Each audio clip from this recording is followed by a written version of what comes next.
Hello, everyone, and welcome back to the Future is Bilingual podcast. My name is Heather. Thank you for joining me here today.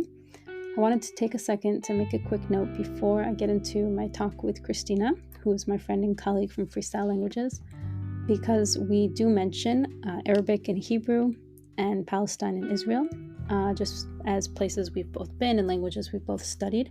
We're very mindful to keep it to a discussion about languages and not about politics or the ongoing conflict. And I just wanted to say that our hearts go out to everyone on both sides who has been suffering and who continues to suffer. And our talk is going to pertain just to the languages.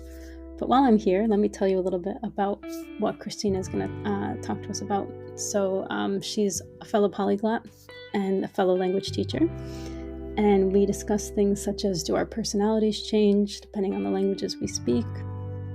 How do we solve this common polyglot problem of balancing and maintaining our different languages? We have also both learned a language for a personal relationship, so we discuss that and what are the advantages there.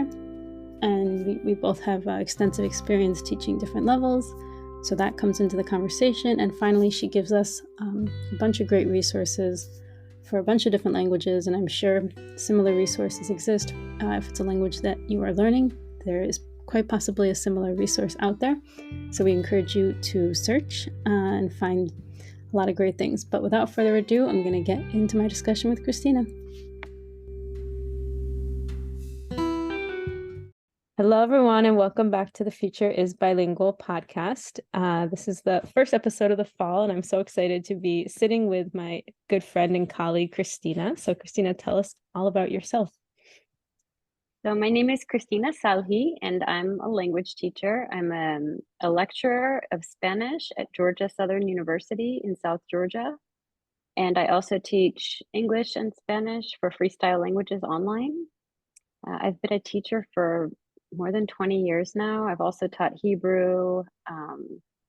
I've taught English abroad. I've taught in the public schools. So I definitely have a lot of teaching background there. Mm-hmm. How long have you been at the university? I think about 10 years now. If I remember correctly, I think I started at the university in 2014, if I'm not mistaken. Oh, very nice. Mm-hmm. So Christina and I both work at Freestyle. That's how we met. And we have lots of little random points in common and things that we chat about. So we thought, perfect, let's record an episode and talk about our love of languages, which everyone at Freestyle, all of our, teachers, interns, like all of us have this passion for languages and for teaching specifically. But yeah, we'll get more into it. So tell us more. You mentioned a couple things like teaching abroad, going abroad. Like, how did you, and maybe which languages you speak? Because I know you're a fellow polyglot who speaks lots. So which ones and how and when did you acquire them? So my mom's Italian. My first language was English though, but I always loved Italian, and I kind of sought it out in our family. I was the one always asking my aunts, like, how do you say this? How do you say that? My aunt would bring me CDs and tapes, a little throwback from Italy for music, and even magazines, like teen magazines from Italy. And when I got to high school, Spanish was just the class I liked. I was pretty much just your average student, but Spanish was the class I excelled in. I enjoyed it. And Spanish and Italian, of course, are so similar. So when I went into college, I decided to major in Spanish, which is, why I'm a Spanish teacher. But along the way, there are a lot of detours in life. I met an Israeli while I was working on my thesis project in Ecuador. And I moved to Israel with him and learned Hebrew. And yeah. So wait, did you grow up in Georgia or are you just in Georgia now? No, my dad was in the Air Force, so we kind of grew up all over the place. But I went to high school and college in Louisville, Kentucky. So usually when people ask, I say that I'm from Kentucky. But Georgia, to Ecuador to Israel. To Israel, yeah, just bouncing all around. But I really tell people I don't like to travel, but I love to live abroad. Yeah. So just a week for me, I guess, if I just want to see the country, but I really love that atmosphere of living abroad and acquiring the language that way. I can't, when I think of people who do these crazy, like 4 European countries in 8 days, I'm like, what are you doing? Like, that sounds exhausting. You're barely seeing anything. Like you're hitting the hotspot. Like, here's us at the La Tour Eiffel, and like, here's us at like Pisa, but like, you're not you don't have time to get good knowledge of like the people and the customs and the culture. And I mean, you get a glimpse, but it's almost like a quick drive by. Like, okay, we made it. Let's go to the next And stop. it's sort of silly, but I like to pretend that I live there when I'm there. So I never stay in hotels. I always rent little apartments. Mhm. And one of my favorite things is like going to the grocery store, preparing a meal, sitting on the balcony and eating it while I watch the city go by, just talking to the locals, like really having that experience, the kind of slow experience. I do get it, if I wanted to see several countries where I didn't speak the language, I might do something like that. But I really like, being there and getting a really like a true feel for the city Yeah, I'm not and critiquing it. It just sounds exhausting. yeah, it And sounds exhausting. It exhausts me. it's Yes, not my exactly. style of, like Hmm.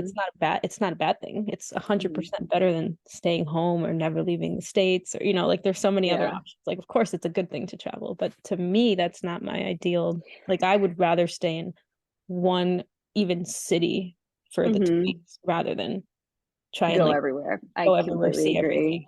Like Hmm. that's just that to each their own, right? Yes, each their own. Yeah, but so definitely English, Spanish, and Hebrew are my, let's say, strongest languages when it comes to, all four: reading, writing, speaking, and listening. But my Italian's good, my French is good. I speak Moroccan Arabic, which is Darija, just mainly for daily tasks. Hmm. But yeah, so those So are mine. how did you learn Darija? Morocco is one of the countries where I taught English. I lived there for 2 years, Oh wow. and yeah, it was funny because I went completely set on learning Darija. Like, I'm going to learn Arabic. I'm not, French didn't really interest me at the time, Mhm. but everyone speaks French to you when you're when you're Right, you're foreign a in foreigner, Morocco. so they Y- automatically default to French. Yeah. Yeah, it was, they're a French colony. Um, so I learned French, and of course, French for me was much easier to acquire. I can read it. There are a lot of cognates. Being Um, another so romance, you already speak Italian and Spanish, and Darija is, I mean, there's lots of, as listeners may know, I was learning Darija for like the past year and a half, so mhm, I have some Arabic knowledge, but then trying to do a specific dialect, it's a whole different ball game because even mhm, Arabs don't understand Moroccans, and they speak you're really right. fast, like typical, like Mhm, they cut a lot of vowels, so like it's just mhm, consonants, da, da, da, da, da. And then there's lots of mhm.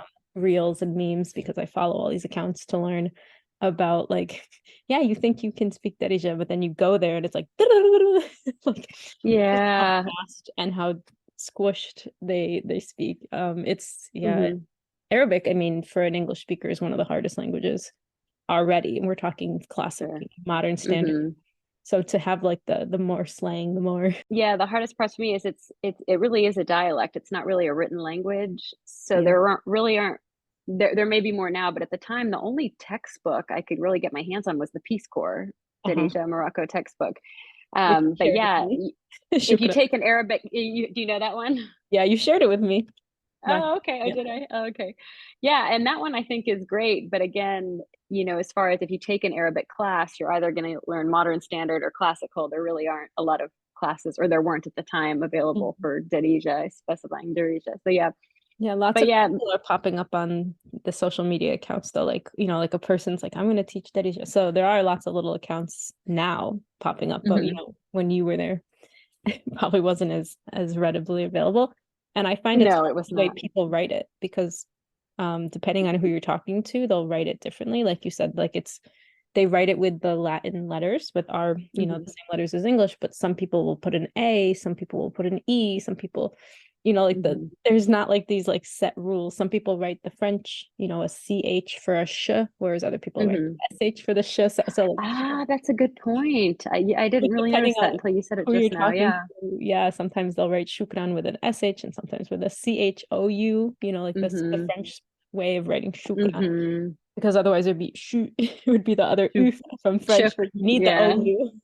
OU. That's right. But That's yeah, there's right. just so Yeah. much variation. Like there's just Mhm.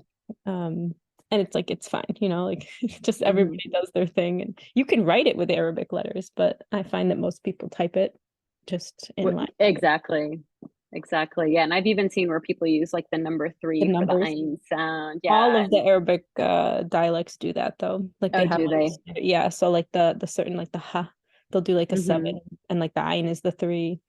So that, yeah, the ch is like a 5, I think. Yeah, that's kind of Mm-hmm. standardized, I think, amongst all the dialects if they type in Latin letters.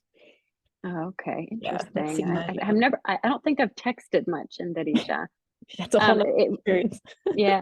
Well, usually I would use it in the market and in social situations, but things like bank, doctor's office, pharmacy, I would always just go to French. Uh-huh. But I did have a lot of the Moroccan English teachers I worked with. They were very helpful with teaching me Darija. And I even had an American friend who was a teacher there who was fluent in Darija. And she would give us, not on a very organized basis, but lessons. So I did, when I was there, I could handle myself in the street, taking the bus, taking That's taxis, great. buying things in the market. Yeah. Mumtaz. But it's not Mumtaz. It's Pretty cool. amazing. Yeah, Yeah. no, it's really But cool. I have to say, when you speak a less known language, it really surprises people. I don't know if you've ever impressed a 100. Moroccan that Oh, didn't know, all the it's like, time. wow, really? Like, and they usually have that moment of shock where they don't even respond. It's like, is this happening? Yeah. But Or yeah. they keep talking French, and I'm like, no, like I want you to speak. I'll be like, Alish like, why are you not speaking in Darija with me? Well, initially, one of the first things people taught me was say "Ana mashi Fransawiya." I'm not French, There and you go. but then they're like, "Well, what do I do?" Now I'm what? like, "Well, yeah, now what? That's my Western language. I'm gonna help you out with." But over time, I discovered that they thought they were trying to help. They were Yeah. helping me. They figured she's a tourist. She's not from Mhm. here. I'm gonna help her with a language she might recognize. Right. And later on, it really did help me because, of course, I caught on to French much faster. And I And love how everything is hospitable they written in are. French as well. That They too. are hospitable. But they're so Hmm. hospitable in the sense that they change. They're very flexible with their language. Like, Hmm. oh, you need this, Spanish, you need French, you need English. Like they'll Hmm. like just change for you. They're like, it's fine, yeah, whatever. You need Yeah, like linguistically, it's classical. a very exciting place. I mean, most people speak 2, 3 languages. They might speak Berber with their grandma, Yep. Darija with their friends, French at school, But then then they learn English they in can do college. like a modern standard when they need to. If there's Hmm. like an Egyptian who comes, they switch to that. Like Hmm. they'll switch their Hmm. Arabic to, so that like they accommodate. They're very accommodating. Hmm. That's the word I meant to say. I Whereas feel like it's other, the Netherlands of Africa. Like they know that a lot of people don't speak Dutch, so they have to right. accommodate these other European languages that come through. So yeah, definitely, that's That's a good funny. analogy. I like that. But yeah, they're very accommodating. Whereas I feel like other Arab countries are like, no, you should speak like us. Like they want you to Hmm. accommodate to their dialect. Like, oh well, we have the correct. And like Moroccans are like, yeah, nobody understands us. We'll accommodate to you. Yeah, they have to, and they have so much contact with Europe. I feel like, I mean, it's just right across. Spain is 40 minutes away on the It's ferry, insane. and Yep. Spanish people, French people come all the time vacationing. So I think they know they have to speak Hmm. with them. It's a The yeah, only livelihood. the only two other Arabic speaking countries I've been to are Jordan and Egypt, and I didn't find that many people spoke English, nor did they want to. They were still very nice. The hospitality that Hmm. the Arab world is famous for was there, but in Jordan, especially, the signs were even in Arabic. Uh-huh. Morocco, it's usually French or French and It's Arabic. both, yeah. Hmm. Yeah, and in Jordan, I thought, wow, I really need to work on my reading, or I'm never gonna find this hotel again. Where am I? Where am I? Yeah. But yeah, and again, it just the other languages just weren't there unless I was in like a very touristy place, like a Hmm. hotel or well, and I was in Amman, which at the time, especially back then, was not very touristy. So even then, even Right. the people at the museums and stuff weren't super And I fluent in think English. even in the decades, like we're not that old, but even if we're talking like a decade ago or 2 decades ago, like things Hmm. have changed insanely just with Hmm. the amount of English that people are learning. So, maybe 10 years ago it was hard to find an English speaker, but I bet, if you went now, things could be vastly different because the younger generation, I'm not talking older, talking like find people in their 20s, like they probably Hmm. did learn English in school. So I think Hmm. just English being this lingua franca, since the 90s Hmm. with the internet and all that, like I think things have changed drastically, even though of course Arabic's going to be the main language when you go to these countries. But I think Hmm. maybe I'm wrong. People can correct I me. agree. I think social media plays a big part. Now they can have friends in other countries, and even if the friend isn't a native English speaker, if they don't speak Arabic, they usually do switch to to English. Yeah, especially in a country like Jordan, English would probably be the default that they would speak with. And even with Somebody else, yeah. Morocco, it's like French is the first, foreign language, but a lot of them are now learning English. So like, they're adding on. They're like, well, we have French, let's do English. All over the world, English is this huge lingua franca, just the language everybody wants to communicate in or using for communication, even if it's at a simple level, right? Like everybody has this basic, which is good and bad, I guess. It's a whole topic we could have a discussion on, but okay, so we got a little lost. We got English, Spanish, Hebrew. You said those are like your top. You can like read, write. You can do all the stuff. And then Italian, it's pretty good. French, Darija.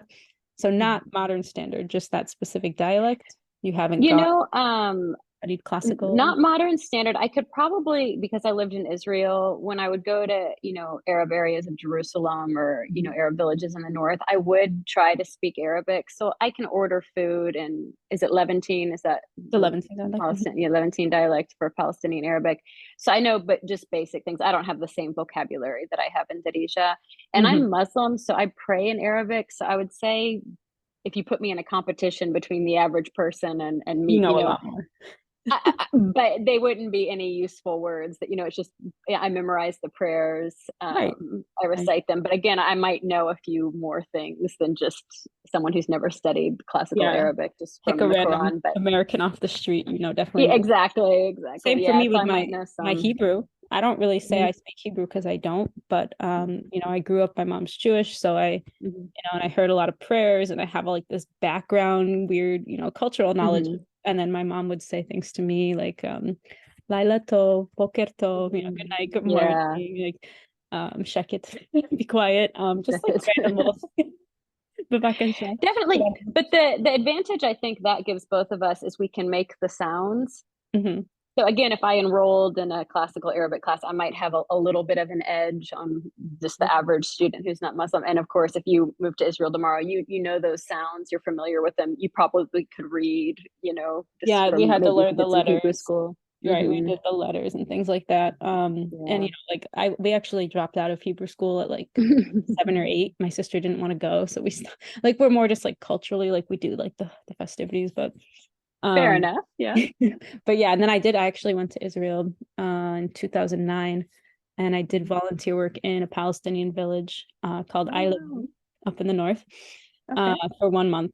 And so like I knew a couple things like Manishma. Like how are you? Like just small greetings. But yeah, I think you're and you were using Hebrew or Arabic in the village? No, in the village I was using we were using English and Arabic because it was a Palestinian village. But like like my mom speaks fluent Hebrew, which I didn't even know until I was in high school. I always knew she knew some, right? Like I'm telling you, I know some, but like she had a phone call one day when I was in high school, and she was just blah blah blah blah for like an hour, and I was like, wait, you really speak Hebrew? Like I didn't know, like I didn't really know about her. As a teenager, you don't care about your parents like so much. I think I told you my parents met on a kibbutz in Israel. That's so romantic. When they were really like actually kibbutzim, because now they're privatized and like there's money involved, whereas like back in the day it was like you lived in a community, you didn't make money, you just worked, and they paid you with like food and shelter and chocolate and cigarettes and like it was like tractor rides to the city, hippie, like the 70s, but yeah, I was shocked when I actually heard her like conversing. I was like, oh, like dang, like you have skills. Like I thought it was just like some basics, but I was like, oh no, she can hold her own. My mom lived at middle school and high school years in Thailand. Wow. Her dad was a scientist. So I don't think she's fluent, but when she speaks Thai, she doesn't have an accent because she learned it as a kid. And as a kid, sometimes she and my aunt would say things in Thai to each other, like joking around, or if they didn't want us to hear something. And every now and then we'd go to a Thai restaurant in Chicago or something, and she would speak to them. And again, when you speak a language that's not very commonly on the shock. And then they really started talking, and she goes, he went to school where on the street where we lived. It was a really young guy. Of course, my mom was a lot older, but I guess it had a city in Bangkok, like a part of the city in common. Wild. And it's just to me, I'm sure you've heard what Thai sounds like. To see Thai come out of my very tall, very ethnically Italian looking mom, it's like, wait, what? Do you really Yeah, say? it has It's a like I very knew she did. Yeah, but it's amazing. It's really amazing. She says it's an easy language to learn. I've never even attempted it. She taught us when we were little, like names of animals. Mhm. I guess just for Script fun one is day. beautiful, but It does was it have beautiful. tones? I feel like it does have kind of. She told me it's similar to Hebrew with the letters. I think the letters are all consonants and then you add the vowels on the top and Interesting. below. And I think the letters have names of things, like rather than just ABC, it's actually like the name of an animal or something. Cute. I gotta look it Yeah. up. Okay. Yeah. So she I said see. as a kid it was kind of fun to learn when they were learning it in school. She And found maybe it, that's you the way know, they taught entertaining. it. Maybe that's like a method of teaching to make it fun. That D would for be very dog logical. or something, Yeah, like a this is draw dog, dog. this is cat. Yeah. That's cute. I wonder. Yeah. Yeah, I only enjoy Thai food, and I'll see Thai when I go to the Thai restaurant. hmm And it's not a language, you know, I guess in the places I lived, I never heard it unless we were in a Thai restaurant. You know, you don't just walk by and hear someone speaking Thai on the street. It Mm, wasn't wow. something I experienced. So yeah. I love those jaw-dropping moments, right? Like when you speak Darija or your mom speaks. Yeah. Like my dad said that happened to him when I spoke French at the embassy. So before I moved to hmm France, like I had to get a visa. And of hmm course, like I'd been learning French in high school, but like he never heard me. And then I think I had been Oh learning at wow. university. Yeah, this was after university. So like I was majoring, I was like you, normal hmm student, and I majored in my French and loved it. And he was like, he heard me talk to the visa person just for like whatever half hour, and he was just like, like I've never Wow. heard you speak French. I'm like, oh, really? How have you never heard it? But of course, it was like an isolated part of my life that I did in school, hmm and I never did it at hmm home. So Yeah. it is weird to like when those two worlds collide and somebody hears you doing something. Definitely, definitely. And it's also sort of a different perception of you. He think, you know, he knows how you speak. He knows the sound of Right. your voice. And then it's this different voice, these different words, a different accent. Yeah. Probably like people say different personality, yeah, different voice. You feel like a different person, maybe a little persona. hmm I feel like that's the one part of languages I've never been able to adapt myself to. My Spanish speaking friends always tell me I'm too direct in Spanish. And in Israel, people are like, "You're so nice," or "Metuka, metuka, you're so sweet." Because Because Israel, I they're think so direct. they're very direct, They're and like the most direct we, people. yeah, could you, would you mind? You know, these aren't things that they None would of that. normally say. They're Do very, it. very direct, very, very like much like New York, like New Yorkers. You know, they just kind Hmm. of say it. They're fast.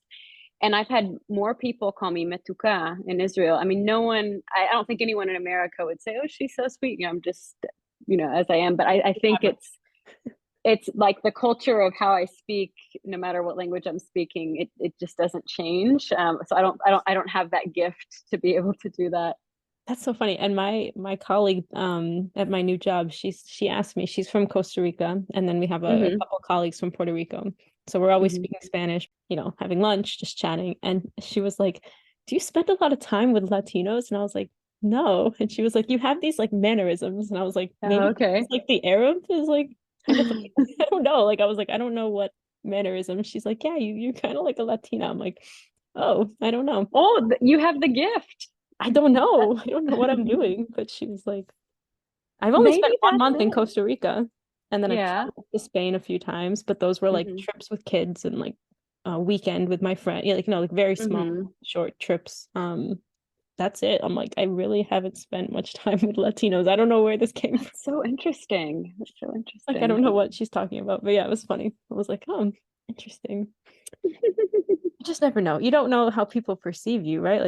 Like you were saying, we're doing the same things. Like this is the same way. hmm I think maybe I'm talking with my hands a lot or something that like Americans usually keep their And hands. one of my, let's say, my strategies is when I'm living in another country and trying to learn the language, sometimes I'll listen to how my native speaking friends ask Mhm. for things, do things, and I try to mimic that. 100%, me too. But in Israel, it was really hard for me to say, like, give me, or just because to me that sounds so strong. Hmm. So I would always say, can I have, or is it Please, okay? You know, I would, bevakasha. Bavakasha, like, is it possible? I never would just say it and wait for them to bring me something. So yeah, I definitely think I do remember those moments. Yeah. And also, the sense of humor there is very different. And Oh, it's so interesting how cultures can have yes, such a yes. different view, like the Hmm. same thing, but they're gonna just approach it so differently.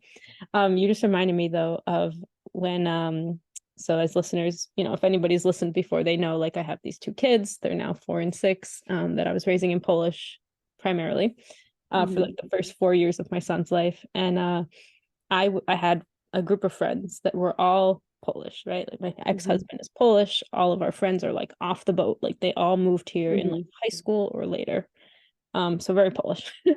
And I would watch the females because we had like a group of like four of us, like couples, and I would just literally copy. I'd be like, how did they say that to their child? Like, what was the exact verb that they used, or like the way they said? And I was like, yeah, I was like a hawk, like constantly watching the three of them. Like, okay, how are they saying it? Like picking up more ways because, there's certain things that as a parent, Christina, like you say the same Hmm. things a lot. Like Hmm.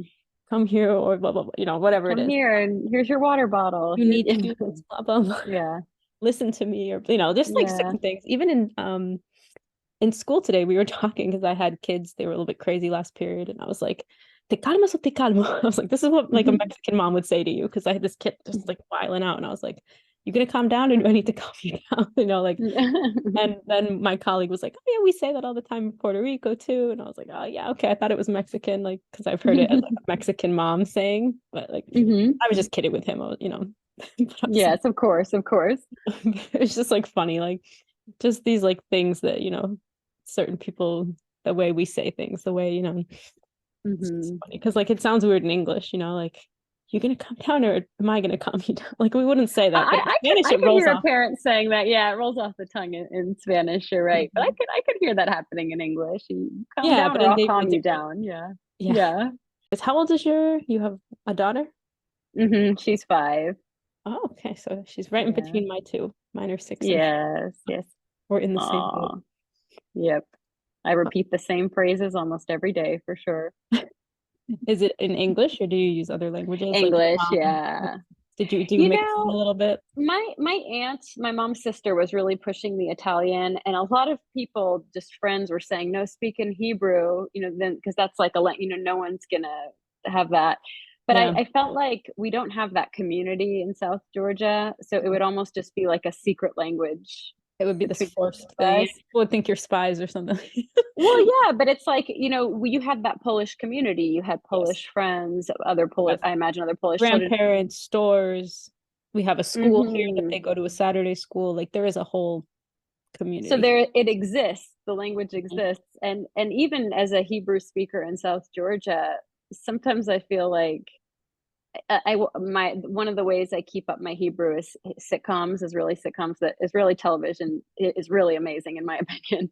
Yep. And sometimes I find myself watching just to make sure I still speak Hebrew. I know it's so silly, but it's like, gosh, I haven't heard or used this language. I have a couple friends in Israel. I have a couple friends here that, we talk on the phone maybe once a month in Hmm. Hebrew. But for the most part, it's just, I like speaking enough Hebrew that I can fold the laundry and not have to mess with subtitles. I can just Yeah. put my show on, and that's what I'm listening to. Yeah, but it really does sometimes feel like a secret language because That is the I thing. never hear it unless I seek it out. I And hear that's Spanish every day. I can't go to the grocery store. I gotta say, Spanish is everywhere. right. Even if you didn't Um, teach it, you'd hear even it if I didn't teach it, around. I'd hear it. It's in music. Now Bad Bunny, Becky G, they're on the radio. You don't even have to have You your don't need to phone be on on. the Spanish station. Yeah, just on the regular Mm-mm. station. Sometimes they'll play some Regular song. stations. Yeah, Yep. exactly. But I think that is a polyglot problem where we have to, once you have more than one foreign language, like it's a matter of Hmm. balancing. How do I maintain? Okay, I speak Hmm. French, Italian, Spanish. Like, okay, I need to either use them, right? There has to be something Hmm. in my life where I'm using them, or I need to like kind of maintain it, like force myself to use it. Like you said, like, okay, I enjoy sitcoms. Let me watch some Israeli sitcoms Hmm. because otherwise you will lose it. It's attrition. Like if you're not Hmm. use it, it's not your first language. So Hmm. lost. If you don't speak it for 20 years, it might still be there little by little, but you're going to Hmm. lose the ability to speak, to be, Hmm. fluent and conversive and have that. that And ability. I found that my speaking abilities have diminished quite a bit. My listening is still there. A lot of the Israeli sitcoms I watch are just on YouTube, so I don't even have the option of Hebrew subtitles. It's just, the show. So that's really there. But sometimes speaking it, I do have to stop, like pause and think, or I'll find myself choosing the more basic vocabulary words rather than, there's maybe an easier way to say it with Mm. a higher level verb, something like that. But I'll find myself saying things in a more basic way. I'm still getting my point across. I'm still Yeah. expressing myself. But And again, we have to like balance, life. And like, is this really important for me to keep a C1 level in this language, or can I have a yeah. B1, B2, and as language teachers, right, we know all about this. Like you're without knowing it, you're critiquing your own speaking. You're like, if I was my student, I would notice a drop in my level and blah blah, or you're even categorizing that this is a high vocab versus a lower vocab, a simpler sentence versus a more complex. Like these are, because we work in this every day. We're language teachers. That's just like we live with rubrics and categorizing and The thing with Hebrew though is I never anticipated that I would live in Israel. I never, I mean, not I would have been open to it, but when I got there, it was a lot of sweat and tears, definitely learning that language.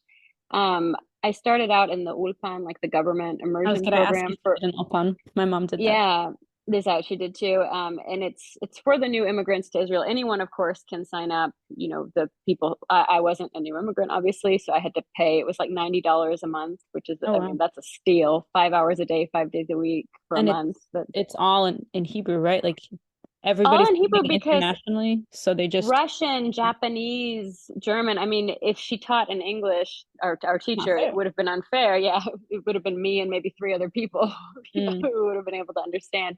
And the book, of course, is all in Hebrew. But the advantage most of them had is that they were Jewish, so they could already read it. They Right. they didn't speak, like we were still speaking on the same level, but I mean, it really. I was in a relationship, so he used to help me. Oddly enough, I would help his younger brother with English, and he would help me learn to read Hebrew.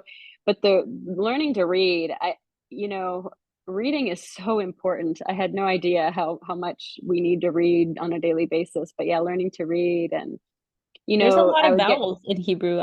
Maybe people don't know. And we both know Hebrew and Arabic. Arabic only has the three basic. There's the there's the there's the there's three. Like that's it. But like Hebrew, there's like all these dots, and like Some of them sound the how many same to dots me. Yeah. on the top or on the bottom. I mean, if you're not familiar with Hebrew vowels, like Google it while you're listening, because it's complicated. I can never keep it straight. And there's just more vowel sounds. I don't know. It's And the interesting thing about the textbook and the first Ulpan, the government one, is the vowels weren't added.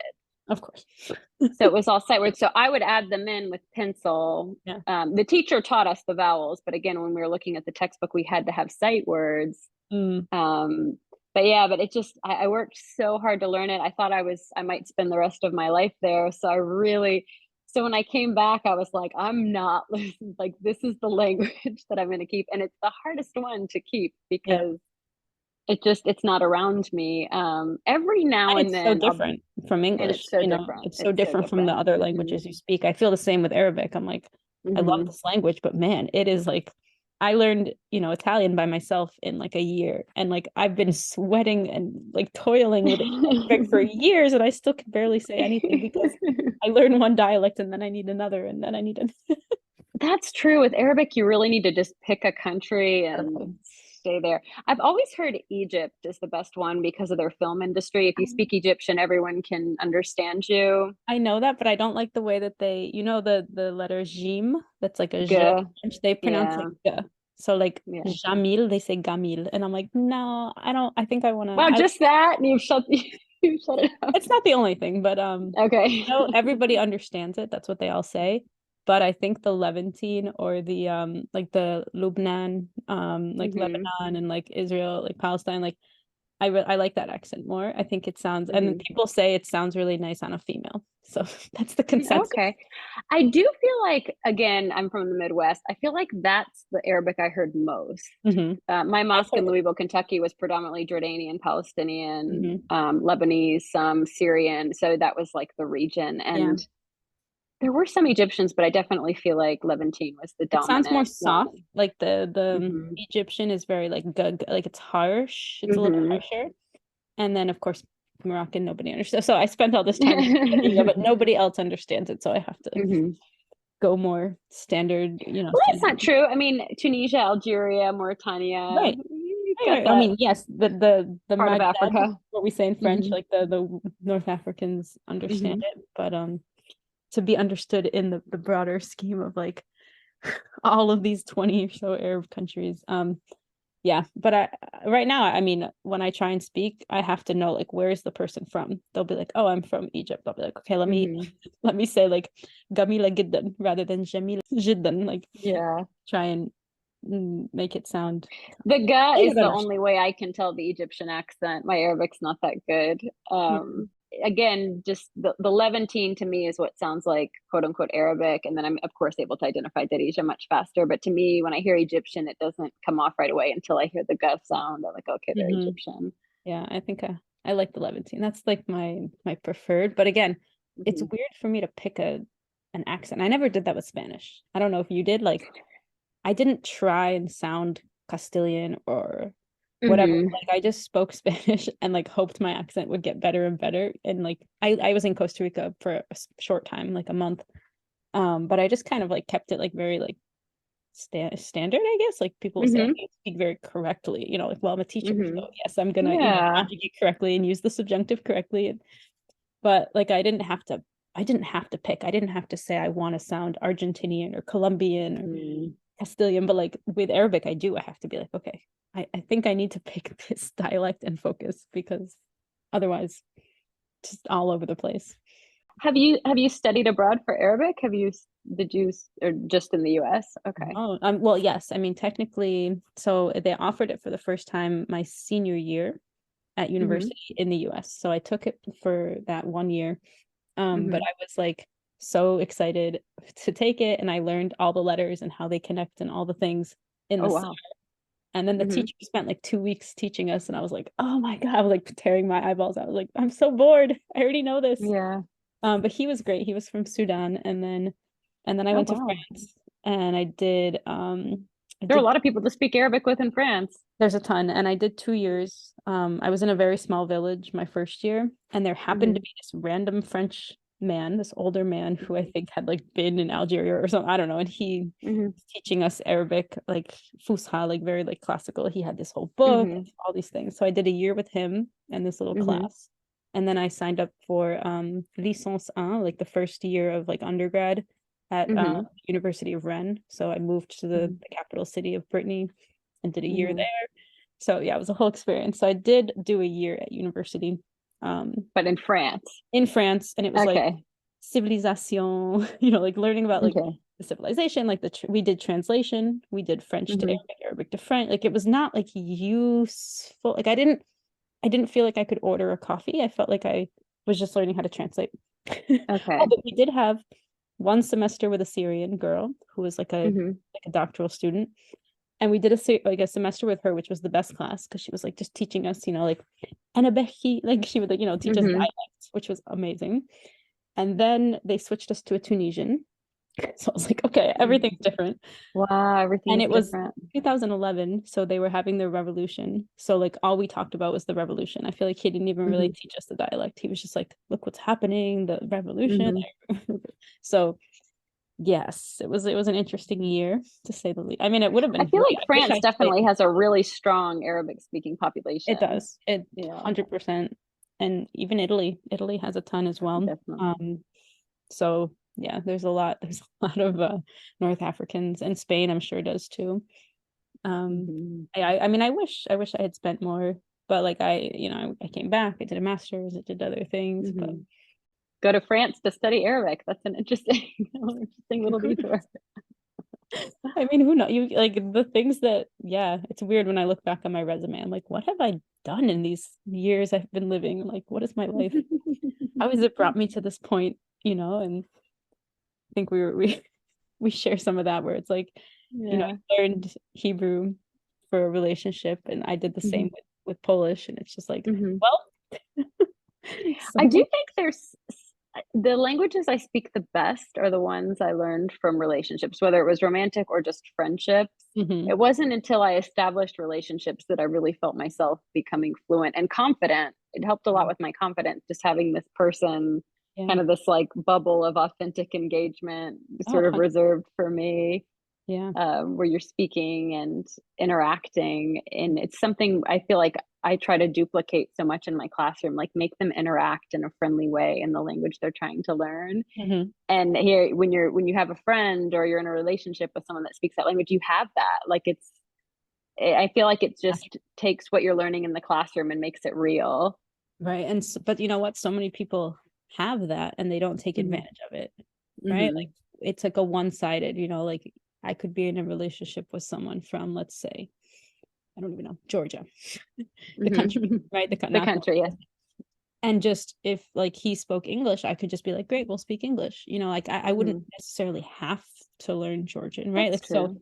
there's a lot of international, interracial couples that Mm-hmm. don't necessarily make that effort to be like, I'm gonna Mm-hmm. also learn your language, or Well, because I was so living there, I thought he can't follow me everywhere. I have to go out on my own. He worked, I was going to Ulpan, like I knew I had to handle myself. And I'm a vegetarian, so there's always having to explain that. oh, yeah. I get lost all the time because I'm terrible with direction. I always have to ask for directions. So I knew I'd have to survive there. And the other thing, and I don't know if you encountered this with Polish, is when you're with them and all their friends, and they're not going to sit there and speak English for one person, especially in their country. Right. So I mean, it was just so boring. So I was like, I have to learn this so I can at least, laugh at the jokes and Yeah. understand the stories. Oh no, 100%. I mean, I was with my ex in the US. But even Mm-hmm. so, like when they get together, it's a very tight-knit community, and Mm-hmm. within the family, like everybody's, that they speak Polish. Like if they're not Mm-hmm. speaking directly to you, they're gonna be speaking Polish. So Mm-hmm. my nature is to be like, I want to know. Yeah, I want to be I on the want to outside. participate. I want to know what's happening, and I don't want to have to, right, like you said, be dependent on you. I want to be able to hold my own, to Mm-hmm. know what's going on. So yeah, I mean, from day one, I was like, how do you say this? How do you say this? Mm-hmm. Like it's just my natural like curiosity of being like, tell me everything. How does this work? But yeah, how long were you in Israel? Just like 7 months total. It really wasn't that long, but he and I were in a relationship for 2 years. So he was in the US for some of it and I was there for some of it. Mm-hmm. But again, I mean, just I actually got a grant to study Hebrew. So I didn't want to take the grant, like, and just, go there to travel and backpack Right. around. I really wanted to use it for what it was meant for. And part of the grant, the scholarship, had a condition that when I returned, I taught Hebrew at the local Jewish school because it was Jewish Federation grant and they Mm-hmm. wanted me to like give back to the community. So again, I knew when I came back, I was going to be held accountable. I couldn't just walk in there where there are other native speaking Israeli Hebrew teachers and be this girl that doesn't speak Hebrew. So Right. I really worked hard. And it was funny because one of the things, I'm there, I'm 22, that they were teaching me is I was like, I'm going to be teaching kids. So I need to learn kids songs. So, my friends there who were, other people in their 20s were teaching me these, kids songs about animals and Yeah, that's a great way to things learn. like It feels it is a silly. great way to learn, but it's a little silly. Yeah, it was a little, but I came back and I know these, children's songs, nursery rhymes and things like that in Hebrew that I then passed on in the classroom. It is useful. I mean, I taught online during was it during the pandemic? Yeah, it must have been, because I was also a stay-at-home mom during the pandemic. Like I was a Mm-hmm. stay-at-home mom, and then the pandemic happened, so I just continued to be a stay-at-home mom. But I was teaching online with our local library, and like we Mm-hmm. started like a bilingual baby group where it was like 0 to 4, and I would Mm-hmm. teach songs. So like I had to like I knew some French ones, but like not really, because I lived Mm-hmm. in France as a 20-year-old. I didn't know any Mm-hmm. babies. I didn't have Yeah. like I don't have any French roots. Same with Spanish, right? Like I had to seek these songs out, and then I was singing them with my own kids, and like I have this little booklet now of like I put them all online as like a Word docs, and I translated them so that the parents kind of knew what they were saying, because I was teaching them Mm-hmm. like sana sana colita de rana, but like Mm-hmm. what are we saying right now, so that the parents, who obviously they don't speak maybe French or Spanish, or maybe they do, Mm-hmm. but yeah, I was doing that for a little bit, which I really, I've taught all levels, like literally babies, my own babies who are 1 day old to like senior citizens, and babies are not my, they're just not my age. Oh, see, I love working with children. I find they're just fearless with language They are. learning. They are. Something happens like at fourth grade where they start getting a little more self-conscious about the fact that they're saying something that they don't really understand. But gosh, when I taught in a Spanish immersion program for elementary, Mhm. and I swear third grade, that is like they just jump right, they'll sing, they'll play whatever, Yeah, silly but game. you I have can to walk in have, speaking Spanish. but like you have Yeah, like the prep required, because when I taught it is a English, lot of prep. yeah, when I taught English in France, they did it based on how well you spoke, the language. So Hmm. like, they put me in elementary because if I needed to, I could talk to the kids in French, like understand them. Hmm. But I was like, the high schoolers, they didn't want you speaking English to them, or sorry, French. Hmm. They didn't want you speaking. They Hmm. only wanted you to speak English. Anyway, so I was with basically 6-year-olds to 11, because that's like the Hmm. elementary age, like CP to like CM2, Hmm. maybe even 12. But like that experience, I mean, I did it for 2 years. I was in 8 different schools over the 2 years. It was I saw a lot of different kids, but like I was just like, this is fun, but like this is not what I want to do forever. Like this is just because It's it's definitely exhausting. it's exhausting. That's exactly the word. You can't just give them a project to do amongst themselves Or and like sort go of chat supervise. about these questions, or like create a Hmm. PowerPoint. Like, no, like with my high schoolers, I can be like, we're gonna create a PowerPoint about famous Latinos, like for Heritage Month. Hmm. Go create it. Here's the like criteria. Like you can't do that with 6-year-olds. Like you need to be on Mm-mm. them all the time. Here, we're doing this, It's almost like every five being minutes. an actress in a Yeah. performance. You're up there. You're the act. You're the It's main character in the play. you're the one-man show with all the instruments. Bing bang boom.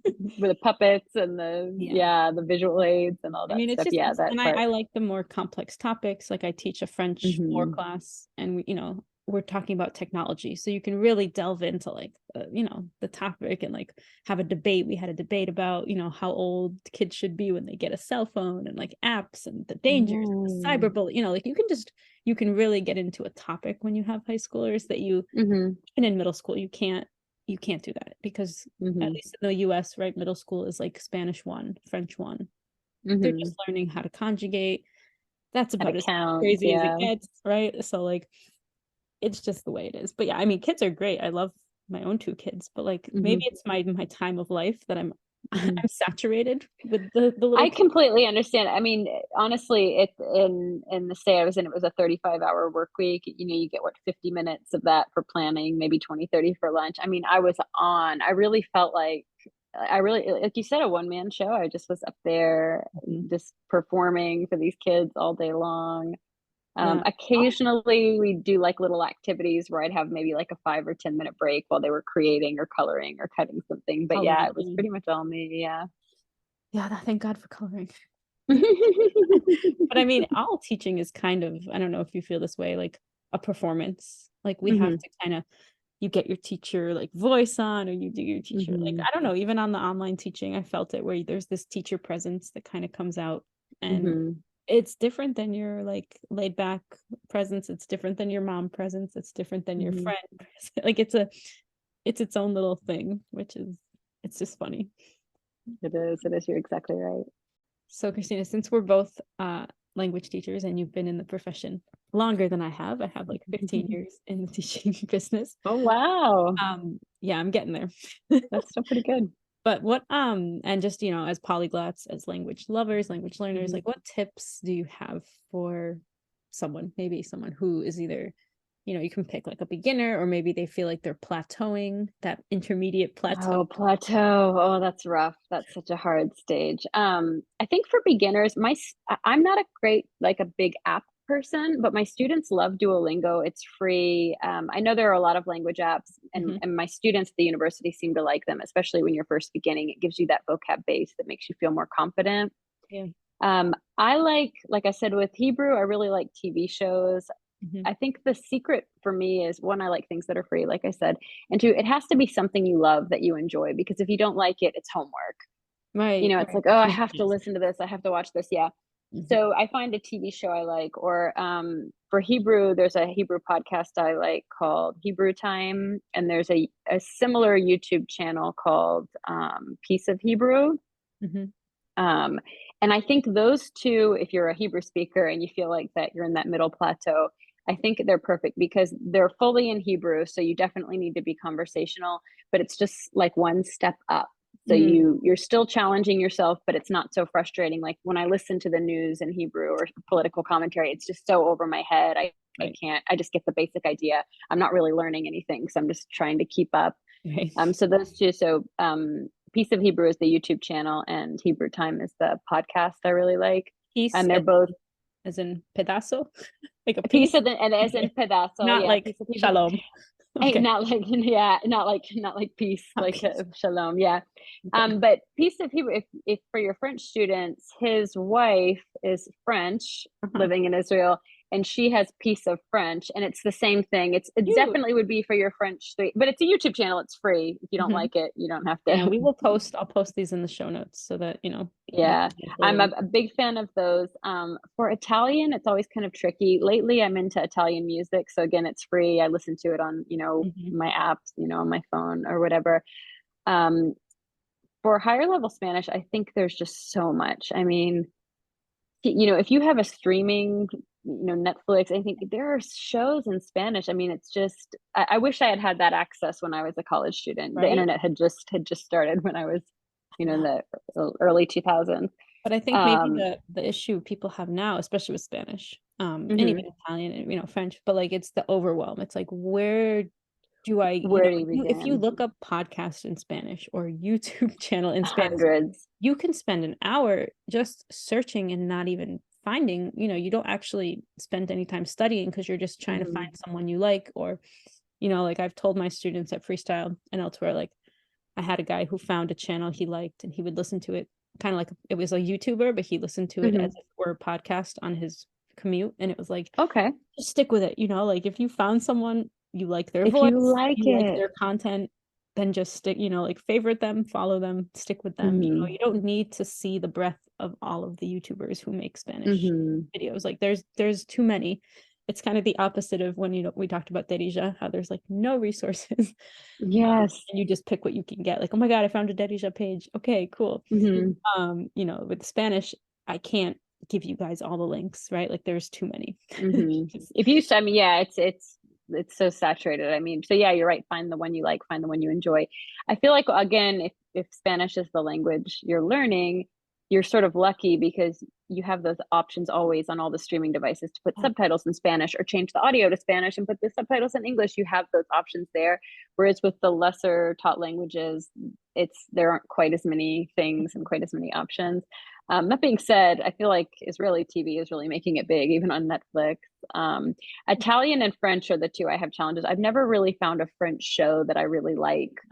Or other than Piece of French, like a YouTuber or anything like that. Yeah. So if you have any recommendations there, I'd love to hear them. Well, I had to watch 10% because we were teaching it, which is really great if you want to know all the different French actors because they feature like an actual actor playing a role of an actor.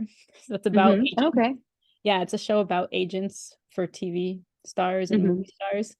So it's kind of like, that author writing about books and like TV people writing about TV. But yeah, it's really cool because you see these famous actors come in and play, and each episode is like a different famous actor. Anyway, it's cute, but it has a storyline that follows because you follow the agents. Anyway, they make 10% of the actors' money, like their whatever they earn. That's why it's called 10%. But the English is Call My Agent. Yeah, so they totally changed the title for the English because it's like about agents. I really liked that one. I didn't think I would, and then I was getting into it. I was like, oh, okay, now that I'm watching And what level would you recommend? Is that for the plateau? Is that for advanced? We use that with our recap, or what do we call it? The L4 recap. Yeah. So it's like our intermediate, for okay. So I think it's pretty accessible. But I mean, like we said, anything for the French, there's so many options. You kind of have to just find a genre. Like I honestly found I'm watching 2 Arabic shows. I don't really watch TV, but I have I'll do like 5 minutes here and there, or like 10 minutes, sneak it in. And I found one that is about like just this crazy story of these two women and whatever. I like it. And it's from Lebanon. And then the other one I found is Egyptian, and it's like a woman who's divorcing. And I was like, cool, let's watch this. But she's like a mom and she's going through a divorce. And I was like, wow, this is like apropos. Let me watch. And so yeah, it's cool to kind of hear those, like I was saying, those two dialects and see. There is a movie, it's an Israeli movie. It's called Get, with two T's, as in the Jewish divorce. Have you seen it? No, but I know about the Get. You know about the Get. There is some Darija in it because they're supposed to be Moroccan Jewish people getting a divorce. So there are a couple of scenes where they start arguing in Darija. I can't remember if the movie's in French or in Hebrew. Oh my goodness. But yeah, and I believe it's definitely on a streaming platform now. I don't know if it's Netflix or Prime, but yeah, that's, I think, a good, if you're a polyglot and you're into, French and Darija and maybe Hebrew, it's got a little bit of everything. I'm still keeping up, trying to keep up with my Darija, and the just knowing more about the different Arabic dialects. I feel like it was overwhelming to me when I first was learning Arabic, so back in like 2010. It was just overwhelming, and I was like, this is too much, I can't think about it. They were teaching us classical Fusha, and I was like, okay, I'm just gonna focus on classical. And they would tell us like every country has a different word for whale, and I was like, I don't want to know this is not helpful. One, because I'm never going to talk about whales, and two, because that's a lot of words. Yeah, that is a lot of words. But I didn't know that. I mean, just an example that I remember them telling us, and I was like, why is this happening? But it's true. I mean, the way you say why, the way you say how are you, like there's so many. I get all these reels on my Instagram because every time I like one, they send me more. There's so many ways to greet and say how are you depending on which country. It's just like, wow, it's craziness. But language is like that, even with English, even with Spanish. Like we were my Spanish 1 students today, we saw, ¿Cómo está usted? ¿Cómo está? ¿Qué pasa? ¿Qué tal? Like there's variation, and that's they're like a few weeks into Spanish, and we're like, you should know these different variants. They're a little bit more informal versus very formal. And same with English. We can say, hey, what's up? What's good? How's it going? What's new? Oh my God, you're right. No, that's a good point. In English, we have infinite ways to ask someone how's it going. For first level, for Spanish 1, I use, I hope I get it right. I think it's called Super Easy Spanish, and they also have Super Easy Italian, Super Easy French. We watched it today. Okay. And the reason I like that is because the people hosting kind of do the teacher talk. They really enunciate and say things slowly, but then they go talk to people on the street. So then you get to hear, okay, how's just native speaker, you get, how are they going to say it? And then they have the double subtitles. So what, Spanish and then English underneath, or Italian. And the Super Easy Italian I really like because they touch on a lot of very funny cultural topics. And sometimes they're hosting in Milan and sometimes they're hosting in Napoli. So you kind of get that north-south. Yeah, I've only seen the ones in Milan. I haven't in Milano. But yeah, I love that website, and I always suggest it for my my Polish students because it has the double subtitles, and that they have an easy Polish channel. Oh, I didn't know that. They have easy like everything almost, not big languages. But yeah, it's super useful with the double subtitles and the topics. Like I feel like they keep the video short. It's like, clothing, or like they keep it like what's in the kitchen, or like what do you do for work? They kind of keep it really short. So like today we were just watching, like ¿Cuántos años tienes y dónde vives? Like just really basic. But yeah, it's really specific. So I always, send certain channels. So I will put links to put them all down there. Yeah. No, these are all ones that are helpful, and I just love that things that are free because you try it, you like it, you keep using it. If not, that's it. You don't have to go in and cancel. Goodbye. You just toss it.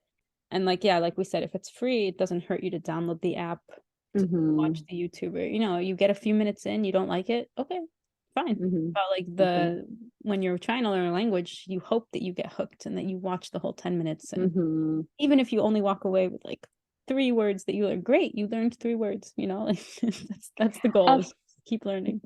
When I was a student in Mexico, a Mexican friend of mine gave me a tip. He said he would watch TV in English and pause and repeat what the person said. Now, this seems a little tedious, but he said he really learned how to say whole phrases and it helped him with his accent.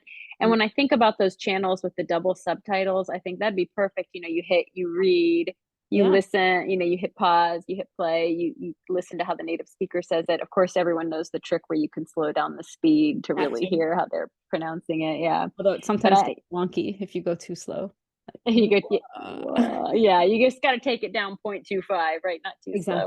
I think that's called shadowing. It's like a technique for language learning where, you try and repeat exactly verbatim and in the tone that the person said it, you know, like so that you get the intonation and you get all those other, you know, it's like fresh in your mind. And so my students, I catch them doing it sometimes, my Spanish 2 students, you know, I'll just be talking to them and I'm like, okay, chicos, hoy vamos a hacer, and then the student's like, hoy vamos a hacer, and I'm like, wait, stop.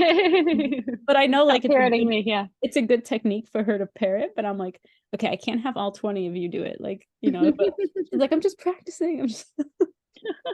But like, yes, definitely in the comfort of your home where, you know, the teacher is not trying to instruct. Yes, parrot as much as you want. And I think too, just singing in a language, I know we do that a lot at Freestyle. I do it in my university class as well. So if you can find a song you like, even if you don't understand it and you just sing it, I think it helps get you around the pronunciation, learning the letters, repetition. And then when you do learn those words, you already know how to say them. I feel like it's more natural. You know, babies kind of babble. They sort of repeat words and then they slowly start making sentences. I think kind of when we do that with songs, that's what we're doing. We're kind of learning words that we don't know and then understanding them later. And there's a context to it, right? There's a whole, like, maybe a whole sentence, like, why did you do that to me? And then like, you're just like, really, you don't realize what you're saying, but you're like, oh, that's a useful phrase. No, but songs are my 100%, like, my go-to. That's my favorite way to learn another language is song, and then, you know, have a teacher like break it down. So when I've worked with a tutor, I had her do that in a few times with Darija songs, and I was like, oh, this is what they're saying. It's just so useful, and like, you can learn so much from a structure or the vocab, or you start to see the pieces. You're like, oh, you know, she would give me a sec to see if I could understand it, and I was like, I know this word and I know that word. I don't know what they're trying to say. See, I find that aspect a little challenging because it's like poetry. I mean, even listening to songs in my native language, I'll sing and not know what the song is about. So yeah, that seems like definitely a challenge that could help push through the plateau, that intermediate plateau. So yeah, for sure. One of the great professors I had in graduate school, he used to call that fluent enough. Like, it's like you speak the language, that's where you plateau. You speak it well enough to do whatever you want in the language, interact, you know, perform tasks if you're in a country, but then you've got to really push yourself. You've got to read, you've got to study, you've got to write to kind of get to that more fluency zone, the more advanced. And I think we should ask ourselves, like, do I need to be more fluent, or is this enough? You know, like, if I turn the camera back on myself, like, my Polish was not fluent enough to raise my kids, but like, I kept studying and I kept trying, and like I said, I kept listening to my friends and repeating what they said, and, you know, asking my ex, like, is this how to say this, you know, like, and I would, you know, it's probably like a B1, or maybe it was a B1 when I started. I don't know. I mean, I did a podcast. If anyone's interested, I did record a podcast with my Polish teacher. She asked me to be on her podcast, Paulina Lipiec. And so we had a podcast interview. Like, I had an interview with her in Polish. So like, I don't know what my level was, but it was enough. It was conversational. But definitely, like, grammar mistakes were present and all that. But like, it was enough, right? And like, now at the stage I'm at, like, I teach Polish. So like, I'm trying to get better with all those, you know, explaining the grammar. Like, sometimes with French and Spanish, I know what's the answer and I know why. With Polish, I'm like, I know it's the answer, but I don't really know why. Like, it's more like I picked it up naturally, so I don't have the academic background to be like, oh, it's like this because of this. You know, I have to like do my research and be like, oh, okay, this is this case because of this. But, you know, like, I feel that way. Like, it's fluent enough. You know, like, it's enough to talk to my kids. It's enough. I teach my beginners, my beginner intermediate class. And that's pretty much all I need. But I was like you. I was like gung-ho. I was doing classes every week. When my kids were little, because I was like, I need to get better. You know, my grammar needs to be better. And I was really dedicated to to getting it to a certain level, but it depends on your life, it depends on what you need. You don't all have to have a C2 in every single language we speak. Exactly. And at this point, because, most other than Spanish and English, the other languages I use purely socializing, television, maybe reading a book, even the errors, it's like, if I make mistakes, I hear native speakers of English make mistakes. It doesn't end the conversation. I can make mistakes in Hebrew, Italian, French, and it doesn't really change the ultimate goal. I can still achieve, what I'm trying to express, hit those marks. Yeah. True. People make mistakes all the time and they don't even know they're making them. People will say like, I have went. And I'm like, you mean you have gone? Like, they're like, what? And I'm like, oh my God. I went there before. Yeah. Oh yeah. I've heard all of those. I've went and there. Just, yeah. And, but I think in a conversation or trying to express yourself, I don't feel like that ends it. No, it doesn't. So I try, so many people use it. They think it's right. But I'm like, it's actually grammatically incorrect. But like, people say it's so common to hear things like that. Yeah, that's true. So, what, and those are natives. I'm like, you know what? Some of these immigrants speak better English than the natives. Yeah, when you learn the grammar from, day one. Yeah. And they like went to university for English and they come here and they're like, I'm so sorry for my English. I'm like, your English is perfect. Don't apologize. And I think too, in America, we're really used to that. We have such a strong, immigrant population where we've just learned to, we know what different accents sound like. We know, the way they might pronounce certain letters. And honestly, I feel like it never shuts down the conversation. So that was a big lesson I kind of learned as an adult, because I hear my mistakes when I speak other languages. And it used to really bother me, but then it's like, what's my other option? Stop talking and then I'm not doing anything. Right. And some people choose that route. Some people, people in my life that didn't want to make a mistake, so they didn't speak the language. And I'm like, well, now we're at you're not going to progress at all. Yeah.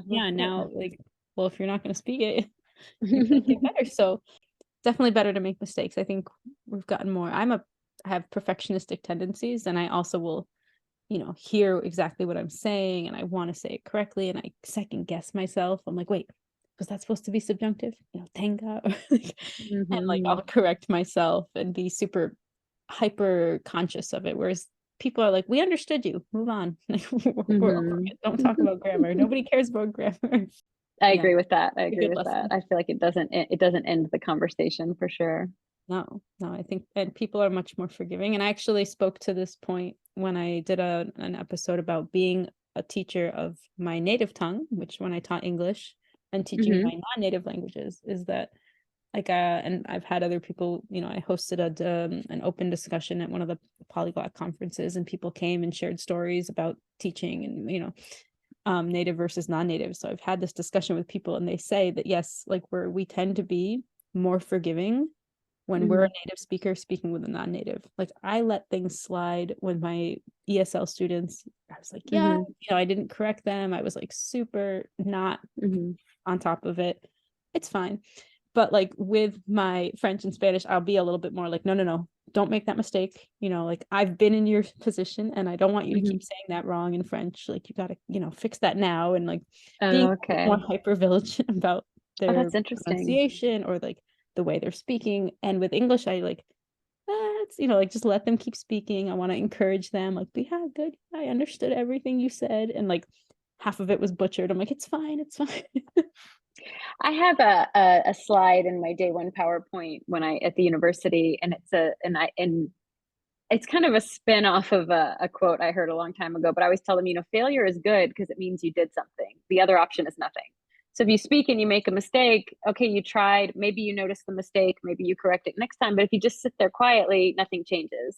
Right. It's the same thing as exercise. You exercise, you have to do it every day. You can't just do it. It's okay, that's it, I quit. Then nothing happens. You're just back to square one every time. And that's sort of how I feel about languages. And especially at this point with some of the languages that I speak just from living abroad, it's like, I want to maintain them. So if I have the opportunity, I'm going to try to speak. And if the other person doesn't want to or shoots me down, or if I make a mistake, that's just a small price rather than forgetting and losing all that hard work I did. Yeah, no, that's such a good point. And I tell my students that too. I'm like, this is a language. Like we are here to speak. Like I know you guys don't want to speak because you're high schoolers, but like you got to do it. You know, like when you get into the real world, there's no subtitles and books and pages. Nobody's handing you a worksheet. Like you are speaking to people. Yeah. Like you're on your own. I'm going to drop you in Mexico or Spain. Like, what are you going to do? In Morocco, I remember the first couple times I went for doctor's appointments, I would actually ask my friends there who were fluent in French, like, okay, how do I say this? How do I say that? And sometimes I would actually write it down on a little tiny piece of paper, and I'd be sitting in the waiting room like studying. So when they called me back, I could say like, I need What you to check this and this, and my ear hurts. Yeah, exactly. But then I still had to be prepared to think on my feet because you don't know what the doctor is going to respond. You don't know then what you have to go say at the pharmacy. But yeah, it really, That's it the was a classic. humbling experience. Yeah, but it was You also like, learn the question so well, and then you're not ready for the answer. You're like, what time is it? Or how do I get to the bookstore? And then like, and you're like, wait, I wasn't ready for the actual answer. I just learned the question. Like, wait, could you write down what you just said? I was nervous, and my French was really good, but I was nervous going to the doctor in France. Like I remember it being like a little bit stressful and like anxiety provoking, just like, oh my God, like, am I going to be able to understand? Am I going to be able to communicate? Like, and I was pretty much fluent at that point, but still it's a nerve-wracking experience to do it in another language when you've only done everything in English, and then, oh crap, I have to do this without my English. And all the names of diseases are, like there's different names. I'm like, am I going to understand? So it is. Yes, definitely. But that's what makes us grow, right? That's we keep getting better. Definitely. Yeah, I agree with that. All right, Christina, we could talk for hours, but at the end, I always like to ask if there's like a word or a phrase that you want to teach us. And I know you have many languages to choose from, so this might be hard. I always like words for good night. I know that's silly. It's very basic, but of course, like buenas noches, buena notte, bon nuit, and in Hebrew, of course, laila tov. And good. Those are just my favorites. I feel like it's one of the first things you learn, because it's in the greetings. And it's just such like a peaceful. But you need it every day. You can tell someone every single day, good night. I like exactly. it. Arabic is my favorite because it's tisbah al khair or tisbahi al khair, like may you wake wishing up you a good to good. Yeah, like wake up. I'm wishing you a good morning. Yeah. Yeah, like wake up to something good. Like khair is like, good, like just like, masa al khair, like good evening. It's the same, that idea of good. Like, I mean, all of them have the word good. Tov, good, bueno. Yeah. And what about in Polish? What is good night? You can say dobranoc, which has the dobra, which is good, and then noc, night. Dobre is not that hard. Yeah. Dobra. Oh, and then dzień dobry is the good morning. Dobre. Okay. But you can also tell someone słodki snów, which is sweet dreams. Oh, that's nice. Snów. And then they also say kolorowych snów, like have colorful dreams, which I think is just like such a nice little image. Like I always like to say it to my kids because I want them to have colorful, happy, vibrant, nice dreams. And like, I would never say that in English. I would never say, good night, colorful dreams. But like you do in Polish, you say like, okay, dobranoc, słodki snów, kolorowych snów. Like it's just like a normal thing to wish, which is why it's so interesting, right? When you have a different language to the way that they say things, right? Like even if we're talking about, Arabic salam alaikum, like peace be upon you, like that sounds really formal to us in English when you translate it, but it's such a beautiful thing to say, like peace. We're hoping for peace, right? Like which is really nice. Just maybe they don't think about it, maybe it's just so normalized to say. See, for me, those are always my favorite because, like you said, it's a daily interaction. It's something you use every day. It's one of the first things you learn, but you still, no matter how advanced you get, it's still there. And I love those all the time. And I love the Arabic counter response, like Assalamu alaikum, wa alaikum salam. Like you know what you should say back, like and I guess English and Spanish, they have that. Like say the same thing. If someone tells you buenas noches, tell them buenas noches. Buenas noches. Yeah, exactly. Yeah. But I think Laila Tov was actually one of the first things I learned. And I knew Shalom and Laila Tov, and in Hebrew. And then I don't know, just those things you kind of, if it's a language you grow up with, you grow up hearing it. And of course, when I teach it to my students, it's always in chapter 1. It's usually in the first pages. So yeah, I love those. I love learning how to do the greetings in different languages. Especially because it's useful, but it's also interesting culturally. And I mean, Shalom means hello, goodbye, and peace. So it has, these 3 different. I remember my mom teaching us that when we were little, and we're like, Why? Because, you think English, those are three different things. Well, ciao in Italian. I mean, it really Um, can be hello and goodbye. Right, true, and Yeah. salut in French, but Salut. like, when you only have the one perspective, okay, I speak English, I know these words. Mm-hmm. Why is there this word means multiple things? You start to like your brain starts to figure Yeah, things. ours is very set. Hello, goodbye. We don't. There's not a lot of leeway there. Oh, it's fascinating. Mm-hmm. Well, Christina, I could keep you for another hour, but I will let you go to bed. Thank you Great so much. chat. This was a lot of fun. Oh, it's my pleasure. Yeah, anytime you want to come back, we'll have a new topic and Oh, chat about thank it. you. Good luck with your classes. We'll chat soon. Okay, bye. Have a good night. And take care. Have a good night. Bye.